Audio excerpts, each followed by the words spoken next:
All right. Welcome back to the AFG update. I'm Mike Longo, the managing director of Alliance Financial Group. Today we're here with Chelsea Davis. Welcome. Thank you. Thank you. Happy to be here. Yes. So, wanted to touch base on a couple of different things in your practice. So, you've done a lot. You got to us through somewhat interesting channels, I would say unconventional channels. Been in the business for a little bit, but really kind of reinventing what you're doing now. So why don't we start from the beginning and talk about how you got into the business? So, the whole goal in my life honestly started with me becoming a tax accountant. I was supposed to do tax prep and help, my dad has his own firm and help my dad out with taking over the tax business. So I started off in school doing just that. I got my first C in my accounting class and I said, we're done with this. I'm not going to go this route. I got to get back to my A's and my B's. So I took up finance and, I talked to my family about it. My dad's like, this is going to be so integral in the tax world to have someone that's securities licensed to reach out to our tax clients, and you're still going to be there to help. So I went down that path and I was getting my series licenses and I got my 215, which is the insurance license. And during that time, my dad had me doing tax prep, payroll, bookkeeping, kind of the ins and outs of the tax world. So I could actually have a little bit of a paycheck coming in while I was studying. The problem turned into that we quickly realized that sitting in a tax firm makes it a little difficult to go full-fledged finance. Being around all the tax jargon, the tax world, the tax clients, it's much easier to lean into that side. For me, I never really took the step forward to say, I need to go in one direction and I'm going to do finance only. Life happens, time happens, the tax firm was growing, they needed my help there. So it kind of made it challenging to separate myself from the tax world. Circle back to today and 3 broker-dealers later of trying to navigate which home, if you will work for me while I sit in this tax firm. I'm now landed with you guys here at Alliance, and I've said to myself, it's time to step out. I've got to sit in a new office, be around new people, and give this a go. The relationship with the tax firm is still there. Obviously, want to help those people first. These are our tax clients are people I've known my entire life that have known me back when, I was in diapers, really. And so those are the people we want to come to, and that's who I want to help, and that's my motivation. So that's kind of a roundabout of what's gotten me here. No, that's really good. And I think that even when you were working in the tax office, you had early success with us. So there were existing clients that came to you based on kind of glaring need for what we do. We were able to work remotely to put some plans together and kind of work through some, I guess, like acute problem solving. Sure. But we weren't really working from the standpoint of identifying groups of people or doing outreach for broader marketing in terms of the overall clients. And I think as we talked more, that was the biggest opportunity was you're coming in with a very different situation than a lot of our advisors. Normally, the hardest part of this business is learning how to prospect, getting in front of people, and figuring out how to gain trust and credibility with their clientele. Yeah. With you guys, you've handled their accounting and knew their financial life years before talking about our side of the business. Yeah. And I don't want to talk down, about myself or like my work ethic being in the tax firm, trying to turn it into a finance angle. But it's true. Like I've been given this opportunity in knowing my father and my family and the firm that he created. And I have this, this entire book that I could be harvesting. And it still takes a lot of determination and a lot of focus and a lot of time to step up and say, this is who I want to help you on a different level than tax.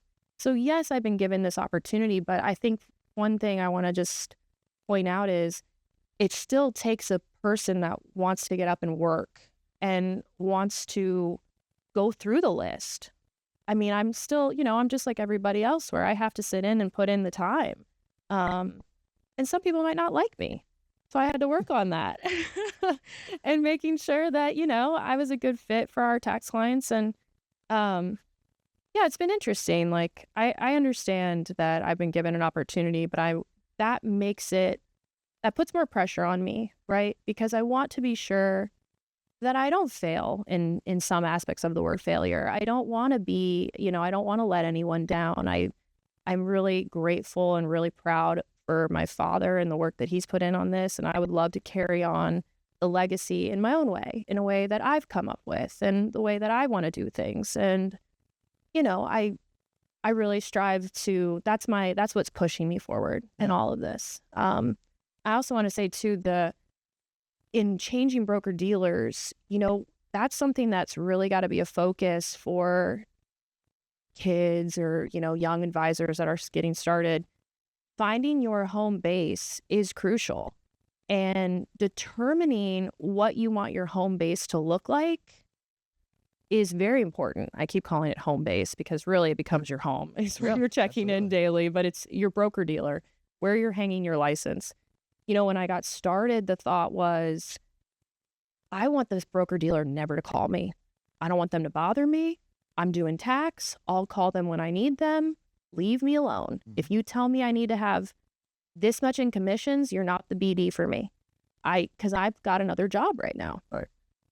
And as I was saying earlier, you come to find out, like, unless you actually step aside from the tax world, you're just constantly in the rigmarole of that. And until I really met you guys and you came in and you were like, we're right here. We're willing to show up. We're willing to come to your office. There's, obviously there's a bunch of advisors there, but I kind of lean on the two Mikes and Jerry. I mean, you guys are always there. You want to show up.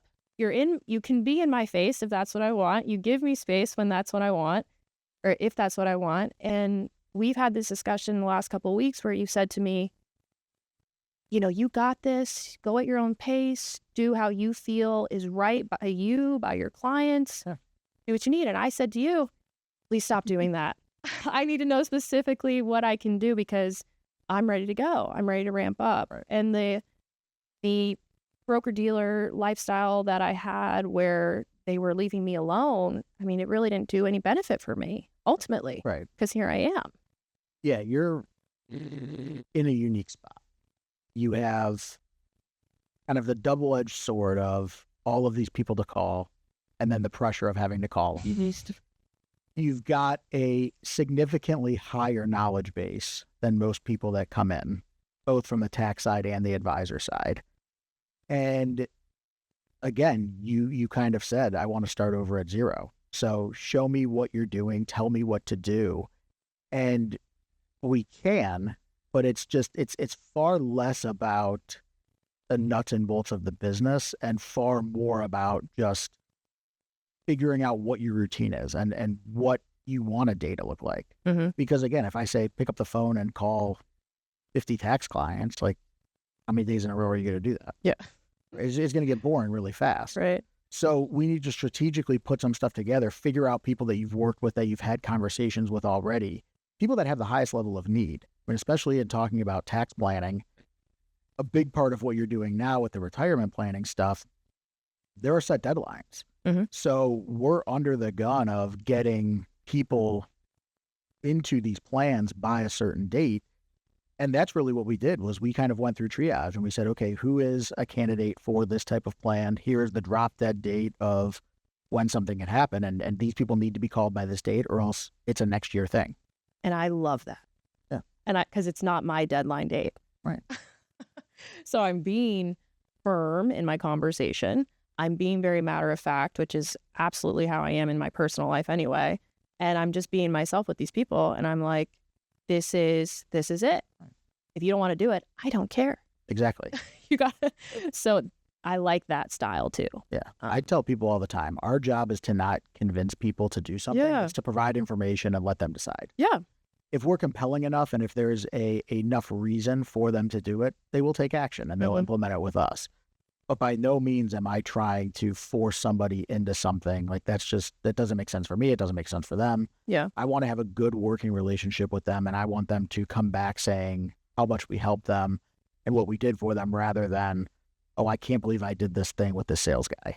This is not who our firm is. A career in financial services is about freedom and relationships, both for you and the clients you serve. By building intentional, authentic connections with people, we not only create an environment where advisors can succeed, but also puts you in control of your future. Financial success looks different to everyone, and it's more about the process than the numbers. If you are someone that is looking to make a difference in your life and the people closest to you, go to the website below and schedule a conversation today. Back to the podcast. Right. And I find it very interesting. And one thing I'm enjoying learning about and listening to and being here is listening to all the new sales guys or women that you guys are bringing in. There's obviously an art to it. There's a style that you are teaching to them for how to get people in the door and how to start conversation. And it's so interesting. And I think it's so good for me to learn and listen to because of the fact that I'm so used to needs-based planning. Mm-hmm. People in the tax firm have a definitive need. They want to lower taxes. In walks Chelsea, paperwork signed. Right. I mean, that's kind of what I gotten used to and accustomed to. And so it's been really interesting and eye-opening to hear how the other people are getting new clients and how they're prospecting. And I'm honestly taking a lot of tips from you guys because I can still use these things in daily conversation. I mean, obviously, I'm a big believer in holistic planning. I don't just look right at the bottom line tax dollar, but that's a whole nother conversation. So, yeah. And I think that that's the biggest thing. And working in the business owner space, it's different. A lot of our newer advisors, people that have been on the other podcast that I do, are talking about just getting up and running and what they're doing to get started. Mm-hmm. You start talking about the business owner space, very rarely does it have to do, especially in the people that we're talking to, it rarely has to do with needs. Most of these people are very successful, and whatever route they go, they're probably going to be okay. It may not be optimal, but they're not worried about putting food on the table or paying payroll or getting by. So then it comes down to, what do these people want? Do they want to help their employees? Do they want to retain them? Do they want to work less? Do they want their business to become on autopilot so that one day they could sell it and get the highest valuation? And it's really digging in and figuring out, what do these business owners want and what is the nominal amount of money to secure that? Mm-hmm. Whether it's putting money away for their kids or grandkids, whether it's for taxes, whether it's giving money to key employees. And those are the things that the longer you spend time with these people, you uncover. Yeah.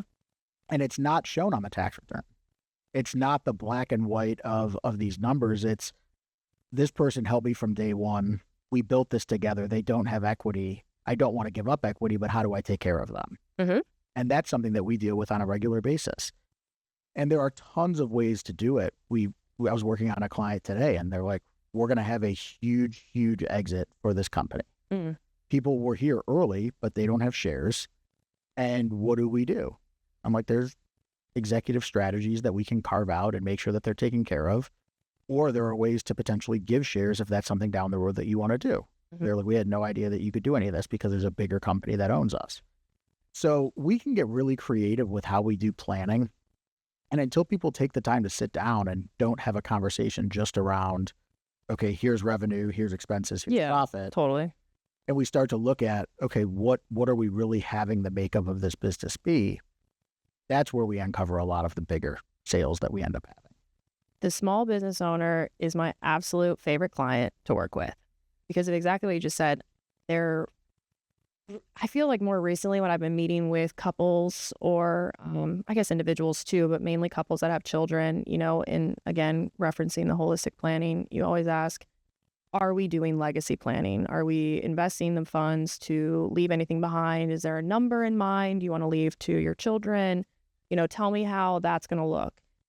More so recently in my world, when I've been dealing with clients, I have not had a single individual say to me, I need to leave money for my children. A lot of them are in the mindset or in the mode of wanting to spend their money. The small business owner, however, picks up the phone and calls and they're getting started, and I've gotten to know them, and they've opened up the business, they've started running payroll, they can afford bookkeeping, and you're watching these people grow. And then they pick up the phone and they call you and they say, hey, am I doing it right? Like, is this all, am I missing something? And then they start talking about their employees. I don't want to lose these people. I care about these people. Am I doing what I should be doing? Right. And they genuinely have an interest in it. And I love that. And it, like you said, it opens the door to a lot of extra business. And then also a step further, it opens the door for me to talk to their employee. Right. And then I'm helping them on any level that they need. I offer tax, consultations. I'll do insurance stuff. I can talk about investments. I can talk about their kids. I'll look at people's auto insurance and just make sure everything looks good. Or, hey, you need an umbrella policy. Just little things that you'll find a lot of the employee level individuals don't feel like they are allowed to be privy to a financial advisor unless they have a certain amount of money. Yeah. And that's not true. And that drives me crazy. And I love handing my cell phone number out. And I love saying, just call me. Yeah. If you're going to buy a car, just give me a buzz. Right. Like, let's chat about it. Yeah. One of the things that we offer to a lot of our bigger clients, not in terms of, I guess, overall employees, but just people that really bought into our process and do a lot of business with us across all lines, is that we do financial wellness for their employees, because they're like, okay, we're taken care of and we know that we have the means, but what about our rank and file? What about somebody that's a mechanic or somebody that's doing a blue collar job in a machine shop or whatever it may be? They're like, we still want them to be taken care of. They're not going to listen to us, but we need somebody to come in and kind of explain to them what they have the opportunity to get. And I think our planning software does a really good job of, one, making it automated on our end, so we're not just going crazy, like dealing with 50 employee companies and trying to remember everything and keeping it in notepads. Oh, sure. Yeah. You can actually put it in our software and give everybody that opportunity to load in what they have and then go through the stuff that we don't even provide. So is it legal documents? Is it an umbrella policy? Is it their property and casualty coverage? All of that stuff is really important to take inventory of, because it ultimately affects what we do. Mm-hmm. Even though it's not what we provide, if one of our business owner clients gets sued and they don't have the proper general liability or umbrella coverage, all the assets that we built for them could be gone in a minute. Right. And that's a big step that we have to take. That's part of our due diligence process. Right. Looking through the whole scope of, start to finish and how it's supposed to look. I think, so, the small business owner will call, hey, am I doing everything I need to do? I have the retirement plan. I'm offering insurance. I'm doing all these things. I want to have employee retention, and I even think something as simple, like I was saying earlier, handing my cell phone number out to the employee level guys or girls, like just them having my number in their phone, they're kind of like, hey, like I got an advisor in my list. Yeah. Like it's, that helps and that makes them feel good. And like when people feel good, obviously, a lot of positivity stems from that and a lot of growth comes from that.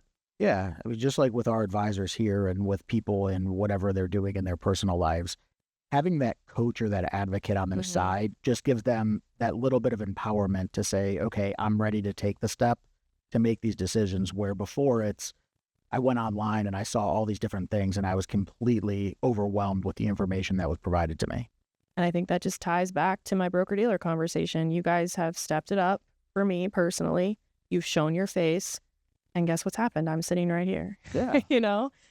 It really works. It matters. It does mean something to people. I mean, this business is so, it's a lot of psychology, a lot of, reading body language and client meetings. And, that understanding between the two parties was just key for me. And here I am. Yeah. I mean, I joke with you all the time.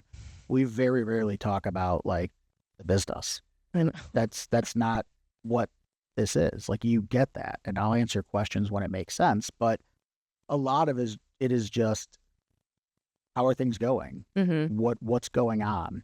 Just joking around, the friendship aspect of a small business. And there are tons of people that need to know, okay, how do I click this button or how do I do this? But just like with clients, there's a lot of the advisors that's not what they need. And I know you've dealt with a bunch of clients too that you have really, really long-standing relationships with. Talk to us about an example of somebody that you've worked with and really helped them. I think the most recent example was a gentleman that started his own air conditioning business. He was able to take out loans. He got a vehicle. He hired his first employee. I mean, we got him on, we were talking about bookkeeping. We've been talking about payroll. And next thing you know, he's been in business 2-3 years. He's doing contracts with hospitals. He's doing contracts with these big corporate companies that are really going to take care of him on an annual basis. I mean, he's got really big deals going on. And so finally, he's in probably year 3 of the business. And I picked up the phone and I said, hey, it's time. Now you need to start looking at a retirement plan. You're going to start getting some employees in the company that I know you don't want to lose. And we need to chat about that. We need to see what that's going to look like, what your commitment's going to be to the business and to these employees when we open up a retirement plan for you. And the conversation I want to have with your employees to let them know how big of an opportunity this is for them working here with you. You're now offering an incentive, employee retention, all the nice things that they're looking for. Really got in on him with the retirement plan and then just how he should navigate spending and things that he needs to be trying to save for as far as like taking care of his family long term. He just had a second child. We're doing kind of the ins and outs of the tax planning, getting his wife on payroll because it seems like every time I pick up the phone, she's the one answering for me. And so I say, we got to get her on payroll. She's getting in the retirement plan. We're going to fully fund for the 2 of you. How old's your kid? All right. When are they going to start filing papers? We're going to get them on payroll. All the things that people are like, you can do that? Right. But she's not actually working here. I said, sir, she picks up the phone every time I call her. Looks like an employee to me, Right. Just things that they're probably in their mid-20s and they made like almost $300,000 last year just from him busting his and I think it's awesome. And I want to make sure those are the people I'm in line with because I know they're really putting their heart and soul into making something happen for themselves. And I want to be there to just even say, you're doing it. Right. This is great. Like your numbers are killing it. And that's the fun part of working in that marketplace. I have clients that are now 10, 15 years of being clients and their businesses have evolved so much. And sometimes you've got to kind of grab them and shake them and say, hey, this isn't the company that you started 20 years ago. You now have like hundreds of employees and you're making substantially more money. Like we have to take big steps to run this like a big company. And they're like, oh no, it's still the company I started out of my garage as a kid. Like it's not. It's not like, Steve Jobs. Right, yeah. And that's the thing is that they're so attached to what they're doing and living in the business that whenever an outsider comes and really puts into perspective what they've done, and we see it a lot. The biggest time I see it is whenever it's the kids or the grandkids that are taking over the business and they have some type of higher education and they look at how antiquated the systems are and they're like, we really need to modernize this. So we need to keep our employees happy. We really need to do this, this, and this. Is when we really start to make a lot of transitions and whenever we're starting to transfer shares from either Gen 1 or Gen 2 to 3 or 4. And it's really fun to see, but it's a really hard conversation to have with the original founder of the company. Sure. Because to them, it's always just, oh no, this is just a small thing that we started. And they know that they're making way more money, but they don't really realize the complexity of what they've built. Correct. The growth of the business can be changing all the time, but changing how they file their paperwork or how they're getting things across to people cannot change. Right. By no means. Right. Yeah, I know. I'm familiar with that whole mindset, obviously. Yeah. So there's a lot of really good things that we've talked about in this. I guess if you were talking to an advisor or somebody that was in a field similar to ours that didn't focus on the financial planning side, what advice would you give them on either creating a relationship with somebody like us or taking the dive into learning a little bit about more what we do? And who is the person that is approaching me? Not to get too specific here. Yeah. But... So say whether it be like an attorney or an accountant or a property casualty person. So somebody that's kind of in our circle of doing business with the same clients. They just don't know enough about what we do. Oh, that's a tough. We do so much, so that's such a tough one. If an attorney picked up the phone, I'll just start with that. Sure. An attorney picks up the phone. I think the first thing I would say to that person is, you and I probably aren't going to agree.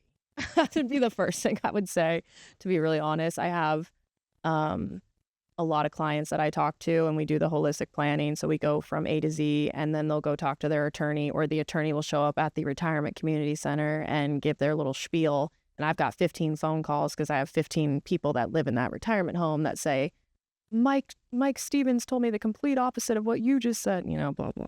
So I think I would say to the attorney, I'm here to ensure that my clients are living comfortably. They aren't going to have, when the market takes a dip, like a couple months ago, we had a pretty shake in the market. I didn't have a lot of phone calls. My clients are all very secure and confident in what we're doing and the long-term goals that we have, or if we have a short-term goal, the money's invested in a way where they don't need to pick up the phone and worry, because we've been over this 3 or 4 or 5 times. This is why it's invested this way. So when market drops happen, you can go to lunch still that day and you don't need to worry about it. And you don't need to pick up the phone. Everything's fine. So that's my motto when I'm doing investing for people, at least. And I'm maybe reiterating to someone like an attorney as what I would do personally for people. But I do. Thank you for joining us today.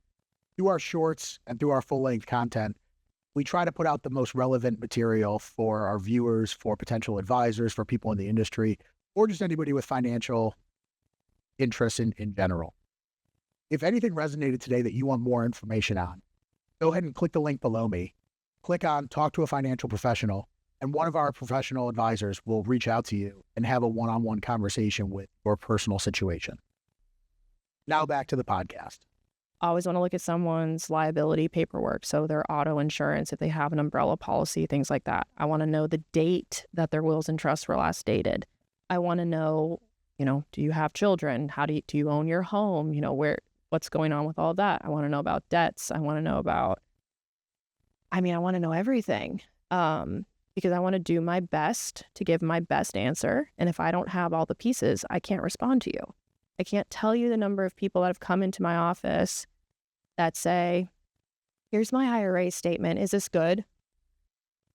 Right. And I'm like, I have no idea. Right. Do you think it's good? And they're like, well, but I need to make a change today. So I was just hoping you could let me know. And I'm like, right. Well, I absolutely cannot, right. So I'll definitely reiterate that to the lawyer when they call me and that I don't give legal advice. Right. Of course. But yeah, people come in and they think everything's done in a vacuum, and it's really looking at everything holistically and saying, okay, what does this decision do, or how does this impact what you're doing somewhere else? And really, I think that until somebody like us gets involved, there's nobody looking at everything. Everybody's doing their part and putting different pieces into the puzzle, but they're not putting the puzzle together. And I reached a personal growth moment for myself when I was able to say to someone, look someone dead in the face and say, I don't know. Oh, yeah. And I was completely comfortable and confident with that response. So again, someone's handing me a trust document. Do I need to get this and this in the trust, or how do I label this? And I'm like, I have no idea. Right. And I have no issue saying that, because I don't claim to be the best at everything. I don't want to be the best at everything. I have people in place that we can reach out to and, kind of stay in my lane. I think when you get started and you're young, you're grabbing at a lot of different areas because you want the business. And I don't disagree with that. I think that's fine, because typically you have people in place that can help you kind of navigate those few things, the differences between the businesses you're grabbing at. But again, as you kind of mature, you get an understanding of where you're comfortable and where you want your lane to be or not be. And you take on less. Yeah. You take on the clients that you want to take on, the people that you can actually help. Yeah. You're not fighting for clients that you probably can't help or you're going to have to force to help. And you're getting the people that are actually interested in taking action and moving at a pretty quick pace. Business owners make decisions very quickly. Correct. Yeah. So that's another good reason for working with them, is they're not hemming and hawing over typically tens of thousands of dollars or even hundreds of thousands of dollars whenever they're putting that into machinery or equipment or people. They're like, okay, it's a business decision and it makes sense. As time goes on and you continue to read people and get to know people better, people do become an easier read. you'll understand how they would respond potentially to a bad day in the market, or, you know, if they had a bad day in business, or if they lost employees, something like that. You get to know your clients on a personal level to where you kind of understand how they're going to react, and you know how to handle the situation to diffuse any issues that might be going on. And I think that that's so helpful, because now I can sit in front of clients, and when I'm getting, you know, reading them or getting a vibe, I can tell when I think that this might not be the best idea for me, with who I'm working with or taking on. You know, that comes with time, reading people, but it's important. Yeah. And I think there's reinventing where you're at in your career. You're already starting to take substantial steps in a progressive direction to help clients in more ways than you did before. Right. And I think that there's going to be a huge opportunity for the clients that are part of the accounting firm, as well as new people that you meet going forward. I really want to thank you today for coming on this. This was great. And I'm sure we'll have you on a couple of the other ones to talk more about your story, for people to get to know you personally. And I think that's really the purpose of these, is to help the viewers kind of understand, one, who we are and what we do, but then just to get them to know us, because we're people just like everybody else. Like Mike, Jerry, and I own a small business, being this company, and we deal with all of the same things that our clients do. And sometimes, because we have business owners within our business, it's even harder to facilitate and manage the emotions of everybody. Oh yeah. But it's something that we do. And I think that as we put more and more of this content out, people are really starting to get a gauge of what we can help with, and we're starting to get a lot of traction with it. So thanks for helping us with that. Absolutely. My information is endless, as you know. Absolutely. This material is intended for general public use. By providing this content, Park Avenue Securities LLC and our financial representative are not undertaking to provide investment advice or make a recommendation for a specific individual or situation, or to otherwise act in a fiduciary capacity. Guardian, its subsidiaries, agents, and employees do not provide tax, legal, or accounting advice. Consult your tax, legal, or accounting professional regarding your individual situation. Mike and Chelsea are registered representatives, and Mike is a financial advisor at Park Avenue Securities LLC, EAS OSJ 14021, Metropolis Ave, Fort Myers, Florida 33912 239 2900. Securities, products, and advisory services offered through PAS member FINRA SIPC. Financial representatives of the Guardian Life Insurance Company of America, Guardian, New York, NY. PAS is a wholly owned subsidiary of Guardian. Alliance Financial Group is not an affiliate or subsidiary of PAS or Guardian. Mike CA Insurance License 0M21715. AR Insurance License 5838330.